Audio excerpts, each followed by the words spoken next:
Good evening students, हाय। तो आज 12th का रिज़ल्ट था और बहुत ही अच्छे परसेंटेज आए और इंशाल्लाह आप लोगों के भी आएंगे। ध्यान से पढ़ो, ओके। तो हमारा जो आज का चैप्टर है retirement of partner, 12th commerce BK का। यहाँ पर जो क्वेश्चन है ये इस तरीके से दिया रहेगा। बोर्ड एग्जाम्स में तुम्हारी टेक्स्ट बुक में भी बैलेंस शीट बना रहेगा, ओके। और बैलेंस शीट में ये लाइबिलिटी साइड होंगी जिसको हम लोग कर्जा बोलते हैं, और एसेट्स मतलब जायदाद बोलते हैं। ये सारी डिटेल्स दी होंगी क्वेश्चन में। और फिर यहाँ पर डिटेल्स और कुछ लिखे होंगे डिटेल्स। उसमें ये लिखा है कि ये 3 पार्टनर मिलके बिजनेस चला रहे थे, एक्स, वाई और Z. Share profit and losses 1:2:2 ये इन लोगों का रेशियो है जिसमें इन लोग शेयर कर रहे थे। अब 1:2:2 को हम लोग कैसे सॉल्व करेंगे? 1, 2 और 2 इन तीनों को हम लोग क्या कर देंगे? प्लस कर देंगे। तो 1 + 2 कितना हो जाएगा? 5। तो ओल्ड रेशियो बन गया 1/5, 2/5, 2/5। इस तरीके से ओल्ड रेशियो हम लोगों का लिखा जाता है और सॉल्व करते वक्त इसी तरीके से यूज़ करते हैं। इसलिए हम लोग तीनों को प्लस करते हैं और जो भी आता है टोटल उसको हम लोग अपॉन में लिखते हैं, मतलब डिनोमिनेटर में। अब उसके बाद हम लोग बात करते हैं फर्स्ट एडजस्टमेंट, ओके। और इसमें से रिटायर कौन हो रहा है ये भी देख लेते हैं। कौन रिटायर हो रहा है? Y retires from the business छोड़कर कौन जा रहा है? वाई। और कुछ फॉलोइंग टर्म्स और कंडीशन है जिसमें पहला एडजस्टमेंट स्टॉक पर है तो एडजस्टमेंट स्टॉक पे 1 लिखे। सेकंड एडजस्टमेंट फर्नीचर पे है तो फर्नीचर पे सेकंड लिखे। थर्ड जो है वो गुडविल है। गुडविल यहाँ पर देखो कहीं नहीं है, इसका मतलब ये डायरेक्ट एडजस्टमेंट है। फिर उसके बाद लिखा है 50 जो है वो राइट ऑफ करना है किस पे? क्रेडिटर्स पे। तो क्रेडिटर्स पे नंबर 4 लिखे फोर्थ एडजस्टमेंट का। फिफ्थ एडजस्टमेंट कह रहा है out of the amount due to Mr Y, मतलब मिस्टर वाई को जो पैसे देने हैं। मिस्टर वाई जो है वो क्या हो रहा है? रिटायर हो रहा है, बिजनेस छोड़कर जा रहा है। तो बचे हुए जो 2 पार्टनर है वो आगे बिजनेस को कंटिन्यू करेंगे, बट वाई को पैसे देने पड़ेंगे क्योंकि वो बिजनेस छोड़ के जा रहा है। तो 50 रुपीज़ तो उसको कैश में दे देंगे और बचा हुआ पैसा जो है वो हम लोग लोन रखेंगे, मतलब हमारे ऊपर एक लोन रहेगा हमारे आगे के बिजनेस पे, मतलब हम पर एक कर्जा रहेगा। आज नहीं तो कल वो वाई को देना होगा। और इसमें बोला है क्वेश्चन में prepare revaluation account, partners capital account and balance sheet of new firm. तो इस तरीके से ये क्वेश्चन है। अब हम लोग जब इसको स्टार्ट करते हैं तो हम लोग क्या करेंगे? सबसे पहले वो चीज़ें लिख लेते हैं जो इजी है, जिस पे हम लोगों को इजीली मार्क्स भी मिल जाएंगे बोर्ड एग्जाम्स में। तो यहाँ पर देखिए सबसे पहले बिल्स पेबल है जिस पे कोई एडजस्टमेंट नहीं है। यहाँ लाइबिलिटीज़ में क्वेश्चन में, तो आंसर में भी तुम लोग कहाँ लिखोगे? लाइबिलिटीज़ में। देखो लाइबिलिटीज़ ये तुम लोगों का सोल्यूशन है, ओके। अब ये सोल्यूशन कैसा है देखो, इसमें तुम लोगों को क्या क्या बनाने बोला था हमने? रीवैल्यूएशन अकाउंट बनाया, पर्सनल पार्टनर्स कैपिटल अकाउंट बनाया है, और उसके साथ साथ हमने बैलेंस शीट बनाई है, ठीक है। तो बैलेंस शीट जैसे ऑफ न्यू फर्म, ये जो बचे हुए 2 पार्टनर बिजनेस कंटिन्यू कर रहे हैं कि उनका बैलेंस शीट है न्यू फर्म का। तो यहाँ पर तुम लोग देख रहे होंगे लाइबिलिटीज़ और असेट्स हैं।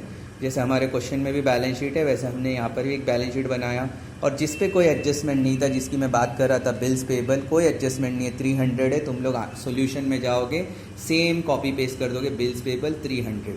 फिर वापस तुम लोग अपने क्वेश्चन में देखोगे लाइबिलिटी साइड में तो एक बैंक ओवरड्राफ्ट दिख रहा है जिसपे कोई एडजस्टमेंट नहीं है। तो बैंक ओवरड्राफ्ट भी तुम लोग क्या करोगे? डायरेक्टली तुम लोग as it is copy paste कर दोगे अपने सॉल्यूशन में। अपने जो आंसर वाली बैलेंस शीट है उसमें जाके बैंक ओवरड्राफ्ट लिखोगे, 100 रुपीज़ फाइनल कॉलम में लिखोगे। ये यहाँ इसलिए लिख रहे क्योंकि इस पर कोई एडजस्टमेंट नहीं है। जिस पे एडजस्टमेंट होगा उसको ये वाले कॉलम में, अंदर वाले कॉलम में लिखा जाता है। तो इस तरीके से तुम लोग लिख दोगे, कॉपी पेस्ट वाला काम। अब तुम लोग अगर असेट साइड में जाते हो तो असेट साइड में भी देखो कुछ चीज़ें जिस पे कोई एडजस्टमेंट नहीं है। जैसे बिल्स रिसीवेबल है 100 रुपीज़, क्वेश्चन में असेट्स है तो आंसर में भी असेट सेम कॉपी पेस्ट कर देना है। देखो बिल रिसीवेबल 100 रुपीज़।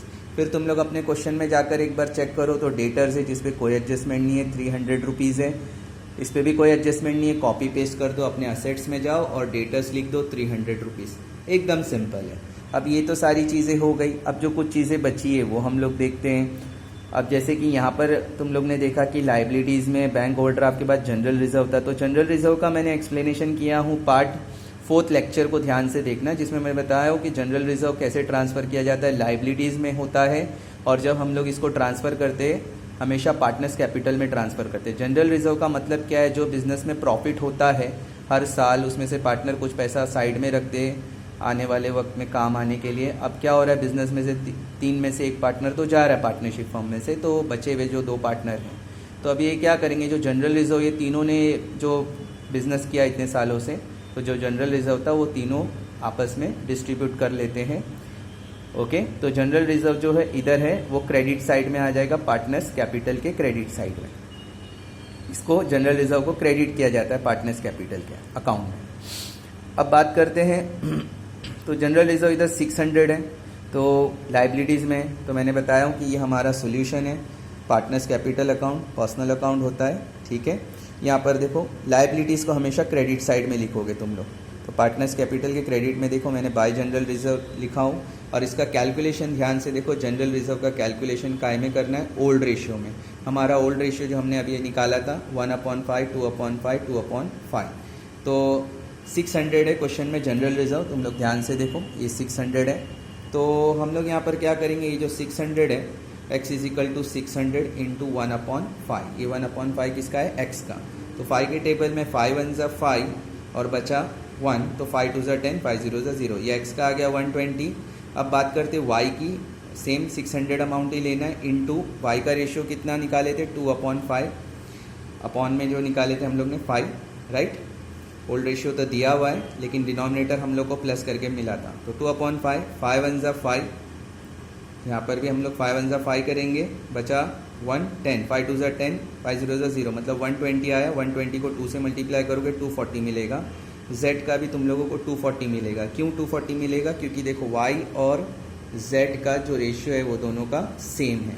तो इस तरीके से ये अमाउंट मिल गया 120, 240, 240। अब ये क्या करोगे तुम लोग, यहाँ जो क्रेडिट में हमेशा याद रखना, एक क्वेश्चन करो या 1000, जनरल रिजर्व हमेशा क्रेडिट में ही आएगा पार्टनर्स कैपिटल में, अगर ट्रांसफ़र होगा इधर और कोई एडजस्टमेंट होगा तो उस हिसाब से करेंगे। तो ये 120 लिख दिया मैंने, दूसरे पार्टनर का कितना है 240, और तीसरे पार्टनर का भी कितना है 240, क्योंकि सेम रेशियो है। तो इस तरीके से जनरल रिजर्व ट्रांसफ़र हो गया। अब बात करते हैं कैपिटल XYZ 200, 300, 500। कैपिटल हमेशा नाम में कैपिटल है, तो जो अकाउंट हमने बनाया उसका नाम पार्टनर्स कैपिटल अकाउंट है, वहीं जाके लिखेंगे। और हमेशा याद रखना पार्टनर्स कैपिटल को हमेशा पहली लाइन में, मतलब तुम लोग कोई भी एडजस्टमेंट करो लेकिन एक पहली लाइन छोड़ देना क्रेडिट साइड की, जब लाइबिलिटीज़ का पार्टनर्स कैपिटल तुम लोग को ट्रांसफ़र करना। ये लाइबिलिटीज़ में इसलिए क्रेडिट में ट्रांसफ़र होगा, तो क्रेडिट साइड में देखो बाय बैलेंस। क्यों बैलेंस लिखे, क्योंकि कैपिटल अकाउंट में कैपिटल नहीं लिखते, by balance brought down, same जो अमाउंट था वो लिखना है 200, 300, 500, 200, 300, 500। इस तरीके से ये भी हमने लिख दिया। अब हम लोग बात करते हैं असेट साइड में, एक चीज़ बची थी जो विदाउट एडजस्टमेंट थी, वो है प्रॉफिट एंड लॉस अकाउंट। मैंने कहा था जैसे प्रॉफिट एंड लॉस अकाउंट अगर असेट्स में होता है तो लॉस होता है, और अगर लाइबिलिटीज़ में होता इस तरफ भी आ सकता है तो प्रॉफिट होता। ये समझने के लिए, लेकिन अभी तुम लोगों को क्या एकदम सिंपल है, लाइबिलिटीज़ है तो मैंने कहा कि क्रेडिट में ट्रांसफ़र कर दो, और असेट्स में है तो डेबिट में ट्रांसफ़र कर दो। तो प्रॉफिट एंड लॉस इधर असेट साइड में है, तो हम लोग पार्टनर्स कैपिटल में हमेशा याद रखना, profit and loss, general reserve ये पार्टनर्स कैपिटल में ही ट्रांसफ़र होता है। तो ये असेट्स में इसलिए डेबिट साइड में जाएंगे, पार्टनर्स कैपिटल का ये डेबिट साइड है, to profit and loss account. अब ये हम लोग ने to profit and loss account लिखे। कैलकुलेशन कैसे करोगे, देखो प्रॉफिट एंड लॉस का अमाउंट कितना था 300, तो यहाँ पर ध्यान से देखो मैंने प्रॉफिट एंड लॉस का भी कैलकुलेशन दिया हूँ इन ओल्ड रेशियो। 300 है, x का 300 मल्टीप्लाई बाय 1/5, 5 के टेबल में 30 कब आता है, 5 6 = 30, 5 0 = 0, 5 के टेबल में 30 कब आता है, वही 5 6 = 30, 5 0 = 0, 62 कितना होता है 120। ये किसका आ गया, y का, और ये किसका है z का। तो z और y का तो रेशियो सेम था, ओल्ड रेशियो जो हमने जनरल रिजर्व के लिए रेशियो यूज़ किया, old ratio, same old ratio इसमें भी यूज़ किया, और ये तीनों अमाउंट मिले। अब ये हम लोगों को यहाँ पर प्रॉफिट एंड लॉस में लिख देना है। तो इसको हम लोग कैसे लिखेंगे, जैसे जो अमाउंट हमको मिला था 60, 120, 120, तो हम लोग यहाँ जाके लिखेंगे 60, 120 और 120, ठीक है। अब उसके बाद हम लोग क्या देख रहे हैं कि इसमें ये सारी चीज़ें तो हो गई है। अब बात करते हैं जो एडजस्टमेंट्स हमारे बच गए थे यहाँ से। वाई तो रिटायर हो गया बिजनेस से। फर्स्ट एडजस्टमेंट है स्टॉक इज रीवैल्यूड। फिर ये भी एकदम सिंपल है, कोई इसमें परेशानी वाली बात नहीं है। क्वेश्चन में कहा है असेट्स में है, आंसर में भी असेट्स में आएगा, ज़्यादा दिमाग लगाने की भी ज़रूरत नहीं पड़ेगी स्टूडेंट्स, एकदम सिंपल है। कॉपी पेस्ट देख के लिखना और मार्क्स मिलते जाएंगे। स्टॉक लिखा है 300 असेट्स में, तुम लोग जाओ असेट्स में, अपने आंसर सोल्यूशन वाले असेट्स में जाओ, जो तुम लोग ने बैलेंस शीट बनाया हो न्यू फर्म का, उसमें स्टॉक लिखो, देखो 300। ये अंदर वाले कॉलम में मैंने क्यों लिखा, क्योंकि इस पे क्या था, एडजस्टमेंट था, एडजस्टमेंट नंबर 1। अब एडजस्टमेंट नंबर 1 क्या है, स्टॉक इज रीवैल्यूड, स्टॉक की वापस वैल्यू निकाले। ये पार्टनर रिटायर हो रहा है तो हम लोग जो एडजस्टमेंट बोला है कि स्टॉक की वापस वैल्यू निकालो। पहले हमारे बुक वैल्यू में जो था कि स्टॉक जो है वो 300 है, लेकिन जब हमने उसकी वापस से वैल्यू निकाले, वापस कैलकुलेट किए, तो हम लोगों को पता चला वो 300 नहीं है, वो सिर्फ 250 का स्टॉक है। मतलब 300 के बदले 250, मतलब कम हो गया स्टॉक की वैल्यू, मतलब बोल रहा है स्टॉक कम हो गया। अब कम होना मतलब रिड्यूस होना, तो हम लोग क्या करेंगे, असेट्स में जाके कम हो रहा है ना, अभी 300 का अगर 250 हो रहा है तो 300 और 250 में कितने का डिफरेंस है, 50 रुपीज़ का। इसका मतलब 50 रुपीज़ क्या करना है तुम लोगों को, माइनस करना है, क्योंकि वैल्यू कम हो रही है। माइनस रिड्यूस 50, 300 में से 50 गया तो वो जो हम लोगों को लिखा है वो अमाउंट मिल जाएगा 250। अब ये असेट्स है, असेट्स में जो है, असेट्स मतलब जायदाद, और जायदाद जो है 300 की जायदाद अब 250 की हो चुकी है। 300 की जो स्टॉक है वो सिर्फ 250। तो असेट्स की वैल्यू कम होना, कोई भी बिजनेसमैन क्या बोलेगा, मेरी जायदाद की वैल्यू कम हो रही है, तो वो बोलेगा मेरा नुकसान हो रहा है। और नुकसान और फ़ायदा जो भी होगा असेट्स में या लाइबिलिटीज से रिलेटेड, वो हमेशा याद रखना कौन से अकाउंट में शो करोगे, रीवैल्यूएशन अकाउंट। रीवैल्यूएशन अकाउंट कौन सा रूल फॉलो करता है, नॉमिनल अकाउंट का, जो कहता है डेबिट साइड में सारे एक्सपेंसेस एंड लॉसेस, जब जब खर्चा नुकसान होगा डेबिट में लिख देना, जब जब फ़ायदा होगा, इनका आमदनी होगी, इनकम होगा तो क्रेडिट में लिख देना। अभी हम लोगों को स्टॉक में 50 रुपये का नुकसान हुआ, क्योंकि 300 का स्टॉक अब 250 का हो चुका है, तो 50 रुपया नुकसान हुआ, तो नुकसान कहाँ लिखेंगे, डेबिट में लिखेंगे नॉमिनल अकाउंट के हिसाब से, टू स्टॉक अकाउंट। कितने का लॉस, 50 रुपीज़ का। तो ये तो हो गया एक एडजस्टमेंट। ओके, इसके दो इफेक्ट हमने डाल दिए, कि यहाँ पर लिखे और एक रीवैल्यूएशन अकाउंट में लिखेंगे। अब दूसरा हम लोग देखते हैं, सेकंड एडजस्टमेंट है फर्नीचर पे, नंबर 2। तो लिखा है कि फर्नीचर इज रीवैल्यू, फर्नीचर की भी वापस से वैल्यू निकालें। फर्नीचर था 200 का, लेकिन वापस वैल्यू निकाले तो वो बन गया 300, मतलब यहाँ वैल्यू बढ़ गई। तो बताओ बच्चों कितनी वैल्यू बढ़ी, ऑब्वियसली 200 का फर्नीचर अब 300 बोल रहा है एडजस्टमेंट में, तो 100 रुपीज़ वैल्यू बढ़ गई। जैसे कम हुई तो माइनस लिखे, बढ़ गई तो प्लस लिखोगे, इंक्रीज, 300 हो गई। अब इस तरीके से ये वैल्यू 300 हो गई, तो हमारा असेट्स है जो 200 से एडजस्टमेंट के बाद कितना हो गया, 300। यहाँ पर 300 से 250 हुआ था, मतलब वैल्यू कम होना जायदाद की नुकसान, और यहाँ पर वैल्यू बढ़ गई तो फ़ायदा। और फ़ायदा हम लोग कहाँ लिखेंगे, यहाँ पर नॉमिनल अकाउंट का रूल कहता है इनकम और गेन को क्रेडिट में लिखो। तो बाय फर्नीचर, फर्नीचर अकाउंट में कितने रुपए का फ़ायदा हुआ, 100 रुपये का, क्योंकि 100 रुपया वैल्यू बढ़ी, पहले तो 200 थी, 100 रुपया अब बढ़ी, तो ये भी एक एडजस्टमेंट हो गया। अब उसके बाद हम लोग देखेंगे फर्नीचर के बाद, तो कैश वाला एडजस्टमेंट हमेशा याद रखना, वो एकदम लास्ट में करना सॉल्व हर क्वेश्चन में। अब और किस पे एडजस्टमेंट है, तो हम लोग देखते हैं कि जैसे क्रेडिटर्स पे एक एडजस्टमेंट मुझे दिख रहा है, 4th एडजस्टमेंट है, राइट। और तो क्रेडिटर्स का एडजस्टमेंट कर लो, या फिर पहले तुम लोग 3rd वाला एडजस्टमेंट ले लो, दोनों में से कोई एक ले सकते हो। सीक्वेंस वाइज ही जाते हैं हम लोग, तो 3rd वाला लिख लेते हैं। Goodwill of the firm will be raised ₹900 and return of. ये बड़ा इंपॉर्टेंट एडजस्टमेंट होगा, क्योंकि यही सबको कन्फ्यूजन हो जाता है कई बार।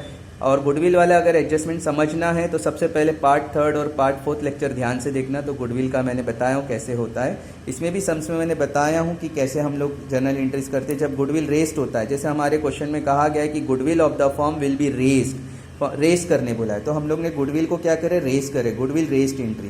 तो रेस करने की एंट्री आएंगी, जब जब गुडविल रेस्ड होगा गुडविल अकाउंट डेबिट, तीनों पार्टनर के नाम आएंगे, to X, to Y, to Z. Rest में तीनों पार्टनर आएंगे। कौन से रेशियो में सॉल्व करना है, ओल्ड रेशियो। तो मैंने देखो यहाँ पर सॉल्व भी किया हूँ गुडविल का calculation, rest for 3 partner, rest हमेशा तीनों पार्टनर के लिए होगा, कौन से रेशियो में, ओल्ड रेशियो में। और गुडविल का यहाँ देखो अमाउंट कितना दिया है, 900। तो हम लोग यहाँ पर देख रहे हैं एक्स इजिकल टू 900 लिखे, और ओल्ड रेशियो ले लिए 1/5। तो 1/5 से सॉल्व किए, 5 1 = 5, 4 बचा, 5 8 = 40, 180 आया वापस, 5 1 = 5, 5 8 = 40, 142 180, 5 1 = 5, 4 बचा, 5 1 = 5, 4 बचा, 5 8 = 40, 182 = 360। y का भी रेशियो सेम है 2/5, और z का भी सेम है, तो दोनों का 360 आएगा। हम लोग ने 900 को 5 से डिवाइड किए और बाद में 2 से मल्टीप्लाई करे, इसलिए 180 का डबल हो गया। ये 1 था इसलिए 180 आया, 2 है तो उसका डबल हो जाएगा, 360 to 360। ईजी रहता है कैलकुलेशन, कोई टेंशन नहीं। और ये गुडविल रेस करने की एंट्री क्या है, goodwill account debit to X, to Y, to Z. यहाँ एक्स वाई जेड दिख रहा है, क्या गुडविल के पहले 2 है, अगर गुडविल के पहले 2 नहीं है तो हमेशा बाई में आएगा। और तुम लोगों को ऐसे भी बताया, जब जब गुडविल की एंट्री आएगी, गुडविल की पहली एंट्री हमेशा जब तुम लोग लेजर में डालोगे, मतलब पार्टनर्स कैपिटल अकाउंट में जब जब गुडविल की एंट्री डालोगे हमेशा वो बाई से ही होगी।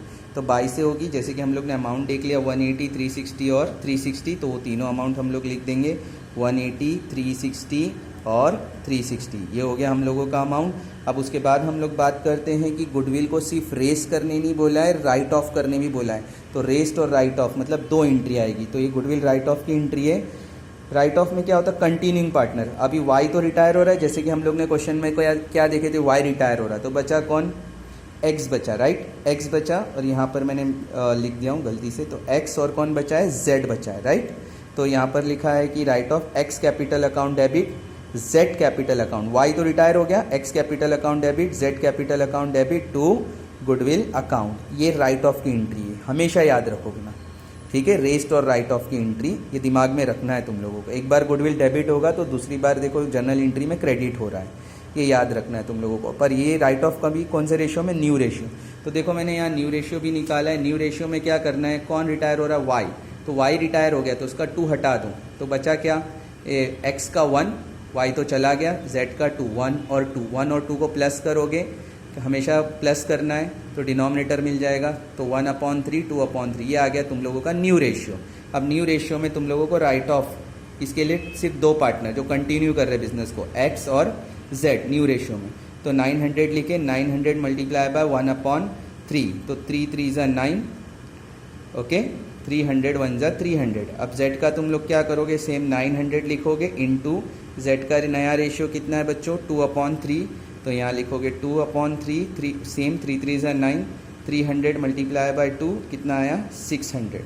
तो इस तरीके से इन दोनों पार्टनर्स का गुडविल आ गया, ओके, एक्स और जेड का।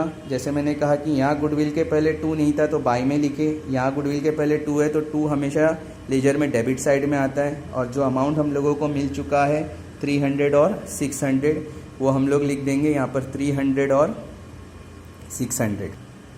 अब हम लोग आगे बात करते हैं नेक्स्ट एडजस्टमेंट की, 4th adjustment, ₹50 to be return off from creditor. तो क्रेडिटर देखो यहाँ लिखा है लाइबिलिटीज़ में, राइट। ये क्रेडिटर का जो एडजस्टमेंट था, ये क्रेडिटर कहाँ था, लाइबिलिटीज़ में। तो हम लोग यहाँ आंसर में भी जाके कहाँ लिखेंगे, लाइबिलिटीज़ में। लाइबिलिटीज़ में हम लोग ने क्रेडिटर्स लिखा कितना, 200 रुपया, as it is copy paste. लेकिन तुम लोग ध्यान से देख रहे हो जब जब एडजस्टमेंट आ रहा है उसको हमेशा इंटरनल अंदर वाले कॉलम में, ये 2 कॉलम बनाने का मकसद ही यही है, एडजस्टमेंट वाली चीज़ पहले अंदर वाले कॉलम में लिख के सॉल्व करके बाहर के फाइनल कॉलम में लिखना है, जिस पे नहीं है उसको डायरेक्ट लिख दिए। तो यहाँ रिटर्न ऑफ बोला, रिटर्न ऑफ का मतलब है 50 रुपया कम हो गया। मतलब क्रेडिटर्स जो है, क्रेडिटर्स कौन होते हैं, जैसे ये हमारा बिजनेस है, हम लोग XYZ है, तो हम लोगों को पैसा देना है क्रेडिटर्स को, तो हम लोग को देना था 200 रुपया, अब उसमें से 50 रुपया माफ़ हो गया, तो हम लोग को अभी सिर्फ कितना देना पड़ेगा, 150। मतलब हमारा जो कर्जा है 200 रुपया था, पर एडजस्टमेंट के बाद अब कितना हो गया, 150। तुम लोग बताओ, अगर तुम लोग को किसी को 200 रुपया देना है, वो बोलेगा 50 रुपया मत दे, तो तुम लोग का फ़ायदा हुआ ना, 150 देना पड़ेगा उसको। तो फ़ायदा हमेशा कहाँ लिखते हैं, नॉमिनल अकाउंट क्या कहता है, all income and gains on credit side by creditor. कितने रुपये का फ़ायदा, 50 रुपीज़ का फ़ायदा। ये हो गया हमारा एक और एडजस्टमेंट। अब इस तरीके से हमारा ये एडजस्टमेंट होने के बाद ये जो लास्ट वाला एडजस्टमेंट है एकदम बाद में सॉल्व करने का, अभी हम लोगों को सम्स को कैलकुलेशन कैसे करते, profit and loss find out करते, वो हम लोग देखेंगे, और उसके बाद ये एडजस्टमेंट पार्टनर्स कैपिटल में यूज़ होगा। तो अभी हम लोग बात करते हैं कि ये क्रेडिट साइड है, यहाँ 100 और 50 है, और यहाँ से 50 है, मतलब यहाँ का टोटल ज़्यादा है, तो यहाँ का टोटल ज़्यादा है, मतलब ये 150 है, ये 150 हुआ। जो टोटल बड़ा अमाउंट का रहता है, जो साइड का अमाउंट बड़ा रहता है वही हम लोग दोनों साइड लिखते हैं। तो यहाँ पर भी हम लोगों का अमाउंट क्या आएगा, 150 आएगा। बट यहाँ पर तो सिर्फ 50 है, मतलब राइट हैंड पे इनकम और गेन, मतलब हमारी इनकम या गेन बोल लो, 150 रुपीज़ इनकम, 150 आया, और एक्सपेंसेस 50 रुपीज़ हमारा गया, समझ लो। तो बचा कितना, 100। तो ये हमारे बिजनेस का क्या है, प्रॉफिट है। तो ये हम लोग लिखेंगे यहाँ पर 2 पार्टनर्स कैपिटल अकाउंट, और यहाँ पर X, Y, Z तीनों का जो पहले से, मतलब इतने साल से जो बिज़नेस कर रहे हैं, अब फिलहाल ये जो 1 साल का जो भी इनका प्रॉफिट है, तो 1 साल का टोटल इनका कितना प्रॉफिट हो गया, हम लोग को डिफरेंस कितना मिला, 100 रुपीज़ का, राइट। तो हम लोग यहाँ पर तीनों को रेशियो के हिसाब से बांटेंगे, ओल्ड रेशियो, और टोटल कितना आना चाहिए उन रेशियो का, 100। तो ये कैसे करेंगे अभी बताता हूँ मैं कैलकुलेशन में। हम लोग यहाँ पर प्रॉफिट कैसे कैलकुलेशन करेंगे, प्रॉफिट हमेशा याद रखो ओल्ड रेशियो में कैलकुलेट होगा, और ओल्ड रेशियो हम लोग ने यहाँ पर निकाला था, याद है ना, 1/5 2/5 2/5। तो पहले पार्टनर का जो है ये कौन है, X, तो X का हम लोग कैलकुलेट करेंगे 100 इंटू 1/5। 5 के टेबल में 10 कब आता है, 5 2 ज़ा 5 0 ज़ा, ये 20 आ गया। अब दूसरे पार्टनर का है 100 इंटू ओल्ड रेशियो क्या है, 2/5, तो 2 के टेबल में ये कौन है, Y, 2 के टेबल में 2 5 ज़ा 10, 2 0 ज़ा 5 2 ज़ा 10, 5 2 ज़ा 10 और 0, ये 20 हो गया, और मल्टीप्लाई बाय 2, 22 ज़ा कितना होता है बच्चों, 40। तो ये आ गया Y का, और ऐसे ही तुम लोगों को Z का भी सेम 40 मिल जाएगा। क्यों, क्योंकि Y और Z का जो रेशियो है 2/5 सेम है। तो इस तरीके से हमारा प्रॉफिट एंड लॉस आ गया। तो हमारा पहला कैलकुलेशन जो आया वो है इधर 20, दूसरे का आया 40, तीसरे का आया 40। इन तीनों को प्लस करो तो कितना मिलेगा 100। अब यहाँ क्या लिखा है, रीवैल्यूएशन अकाउंट है ये। रीवैल्यूएशन अकाउंट में हमने क्या लिखा है, टू पार्टनर्स कैपिटल। रीवैल्यूएशन में पार्टनर्स कैपिटल आएगा डेबिट में, तो पार्टनर्स कैपिटल में उसका सेकेंड इफेक्ट आएगा क्रेडिट में। यहाँ हम लोग लिखेंगे इसका second effect, okay, by revaluation account. और यहाँ पर क्या लिखेंगे, प्रॉफिट। ये हमारा प्रॉफिट हुआ, कितने का प्रॉफिट हुआ, 20, 40 और 40। ये तीनों पार्टनर्स को बांट दिए। इस तरीके से हमारा प्रॉफिट कैलकुलेशन हो गया। अब तुम लोग अपने क्वेश्चन के आखिरी एडजस्टमेंट की तरफ आ जाओ, जिसको मैंने कहा था कि कुछ देर के बाद हम लोग लास्ट में देखेंगे जब पार्टनर्स कैपिटल सॉल्व करेंगे। तो यहाँ लिखा है कि out of the amount due to Mr Y. इसका मतलब है कि वाई रिटायर हो रहा है और वो जा रहा है, तो हम लोग एक्स और जेड जो है उसको पैसा देंगे। और उसको कितने देंगे, कैश 50 रुपये देंगे, और बचा हुआ पैसा जो है वो उसको लोन कर देंगे, मतलब बाद में देंगे उसको। तो हम लोग क्या करेंगे कि ये पार्टनर्स कैपिटल में ही एडजस्टमेंट होगा। तो ये पार्टनर्स कैपिटल में देखो कैसा एडजस्टमेंट होगा। सबसे पहले अभी हम लोग ने पार्टनर्स कैपिटल यहाँ पर लिखे, तो अभी हम लोगों को कितने रुपए देना है, उसको 50 रुपये किसको देना है, वाई को। तो ये वाई दिख रहा है। हम लोग ने ये पार्टनर्स कैपिटल को पूरे रिवैल्यूएशन अकाउंट लिखने के बाद, ये इसके बाद का स्टेप है, तो यहाँ पर हम लोग लिख देंगे टू कैश। कितना हम लोग दे रहे हैं, कैश दे रहे हैं हम लोग। कितना, कौन रिटायर हो रहा है, वाई, तो वाई को दे रहे हैं कैश 50 रुपया। ये लिखा हुआ है कहाँ पर, एडजस्टमेंट में। जो एडजस्टमेंट में लिखा है वो लिख दिया अभी हम लोग ने। ये लिखने के बाद हम लोग क्या करेंगे, इसको सॉल्व करेंगे। कैसे सॉल्व करना है तुम लोगों को, ये सारा जो क्रेडिट साइड है, क्योंकि यहीं का टोटल ज़्यादा, जो साइड दोनों में से जो साइड का तुम लोगों को टोटल ज़्यादा लिख रहा है, तुम लोग देखोगे ध्यान से तो यही साइड के सारे तीनों पार्टनर के टोटल ज़्यादा दिख रहे हैं। तो ये सबको प्लस किया तो कितना मिला, 1140 रुपीज़ मिला। अब ये 1140 रुपीज़ जो मिला है, तो ये देखो 1140 किसका है, ये जेड का है, राइट, ये जेड का है। तो 1140 रुपीज़ ये जेड का है, और उसमें से हम लोग ने माइनस किए 720। ये जो 720 है ये इसको माइनस कर दिए, और 720 माइनस करने के बाद फिर इसका जो डिफरेंस आता है जेड का, एक लाइन में छोड़ दूंगा। ये जो लोन का पैसा देना है ना किसको, वाई को, उसके लिए लाइन छोड़ देना, और इधर एक लाइन छोड़ के ये लिख देंगे पहले टू बैलेंस। पहले टू बैलेंस लिख दिए, तो 720 माइनस किए तो कितना बचा, 420। तो इसका जो बैलेंस आएगा वो है 420। मतलब 1140 में से 600 और 120 दोनों को प्लस करे तो 720 आया था, वो माइनस करे तो 420 मिल गया। अब वैसे ही y को लास्ट में लिखते हम लोग। x का देखते तो x का टोटल 520 आया, ये सबको प्लस किए, और 520 में से 360, देखो ये 360 माइनस है कितना मिला, 160। तो यहाँ पर हम लोग लिख देंगे 160। ये भी हो गया। अब इससे ये होने के बाद हम लोगों का एक पार्टनर जो बचा है वाई रिटायर हो गया है। वाई का अमाउंट कैलकुलेट किया 1140 आया, 50 रुपये उसको ऑलरेडी कैश दे चुके हैं, 120 ये जो था ऊपर पहले से। तो 1140 को इन दोनों को प्लस करो तो 170 आता है। तो देखो 1140 वाई का माइनस 170 इन दोनों को प्लस करके आया, तो कितना डिफरेंस आया, 970। ये 970 यहाँ लिखेंगे, एक लाइन जो छोड़े हम लोग ने इसके लिए। और याद होगा मैंने जो अभी एडजस्टमेंट बताया था तुम लोगों को, याद होगा जो एडजस्टमेंट मैंने तुम लोगों को बताया था कि वाई रिटायर हो रहा है, उसको 50 रुपये हम लोग काय में दे रहे, कैश में दे रहे, और बचा हुआ पैसा उसको लोन में। तो ये बचा हुआ पैसा है, ये जो है डिफरेंस जो आया वाई के लिए बचा हुआ, और इसको हम लोग लिखेंगे टू लोन अकाउंट। अब ये तो हम लोग ने सब लिख दिए। अब एक चीज़ बहुत ध्यान से रखना है जो अभी हम लोग ने लिखे नहीं थे पहले, कैश 50 रुपीज़ है। तुम लोगों को याद होगा जो हमारा क्वेश्चन है उसमें देखो कैश दिख रहा था कितना, 1000, इसमें मैंने एडजस्टमेंट नंबर 5 दिया था। अब तुम लोगों को कैश लिखने की बारी आई, तुम लोग ऑन द स्पॉट भी लिख दोगे तो अच्छा रहेगा, नहीं तो कभी भूल जाओगे। इसमें से तुम लोग कैश क्या किए, 1000 था, उसमें से तुम लोग का माइनस कितना हो गया, 50 रुपीज़ जो तुम लोग दे चुके हो, राइट ना, ओके। तो तुम लोग कैश यहाँ के बदली तुम लोग यहाँ तो ऑलरेडी लिख चुके हो, तो 1000 में से 50 गया तो डायरेक्ट यहाँ तुम लोग कितना लिखोगे, 950, यहाँ लिख देना डायरेक्ट। ये हो गया तुम लोगों का 950 रुपीज़ तुम लोग किसको दिए, वाई को, वाई रिटायर हो रहा है। एक तो ये एडजस्टमेंट हो गया कैश का, दूसरा ये दिख रहा है लोन अकाउंट। लोन मतलब कर्जा, लाइबिलिटीज़, तो तुम लोग उसको लाइबिलिटीज़ में लिखोगे, और ये लोन वाई का रहेगा, किसका रहेगा, वाई का। तो हमारे पर एक लोन रहेगा, हमारा मतलब कौन, यहाँ पर वाई रिटायर हो गया तो एक्स और जेड ये बिज़नेस चला रहे, तो इन दोनों पर ये लोन रहेगा। तो तुम लोग यहाँ लिख सकते हो wise loan account. Okay, wise loan account लिख सकते हो। और वाइज लोन अकाउंट जो है ये अमाउंट कितना आएगा, देखो यहाँ पर कैलकुलेट किए थे माइनस करके, तो कितना आएगा 970। अब ये दिख रहा है टू बैलेंस कैरिड डाउन, ये एक्स और जेड। अभी नया बिजनेस कौन चला रहे हैं, वाई तो चला गया, ये नया फर्म कौन चला रहे हैं, एक्स और वाई। तो तुम लोग यहाँ लिखोगे कैपिटल अकाउंट और यहाँ लिखोगे एक्स और क्या लिखोगे जेड, और दोनों का अमाउंट है 160 और 420, तो यहाँ लिख दोगे 160 और यहाँ लिखोगे 420, और जब दोनों को प्लस करोगे तो तुम लोगों को कितना मिलेगा 580। तो इस तरीके से हमारे ये जो पूरा सम से ये सॉल्व हो गया है। अभी लास्ट में हम लोगों को सिर्फ क्या करना है, इसको टैली करना है। दोनों साइड का अमाउंट क्या आना चाहिए, सेम आना चाहिए। जब हम लोग इसको प्लस करेंगे तो अमाउंट सेम आएगा, मतलब ये पूरा टोटल करो और ये साइड को भी पूरा टोटल करो। ओके स्टूडेंट्स, थोड़ा सा कैलकुलेशन में चेंजेस है। एक्चुअली ये क्वेश्चंस मैं खुद बनाता हूँ, तो इसमें कई बार ऐसा होता है कि सॉल्यूशन करते वक्त जो है यहाँ पर कभी कभी थोड़ा इधर उधर हो जाता है, तो थोड़ा सा ध्यान देना है।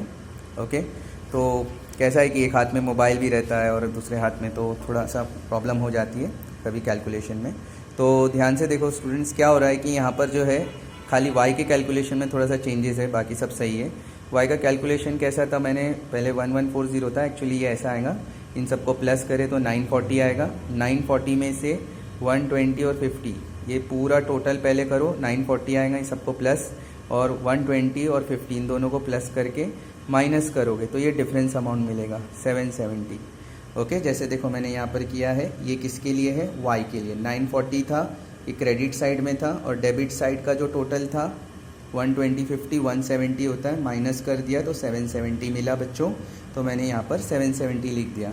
ये 770 जो है मतलब y जो है वो रिटायर हो रहा है, तो यहाँ का y का टोटल 940 था, पहले से ये एडजस्टमेंट से आया था, मतलब लाइबिलिटीज़ और असेट्स में जो हम लोग देख रहे थे बैलेंस शीट में, तो असेट्स में से ये मिला था प्रॉफिट एंड लॉस, ये तो पहले ही लिख दिए थे हम लोग ने। ये कैश हम लोगों के एडजस्टमेंट में था कि 50 रुपया वो रिटायर हो रहा है, तो हम लोग उसको दे रहे हैं। और बात करते हैं जब 120 और 150 को माइनस करें किससे, 940 से, तो 770, इतना पैसा हम लोगों को उसको लोन में देना पड़ेगा।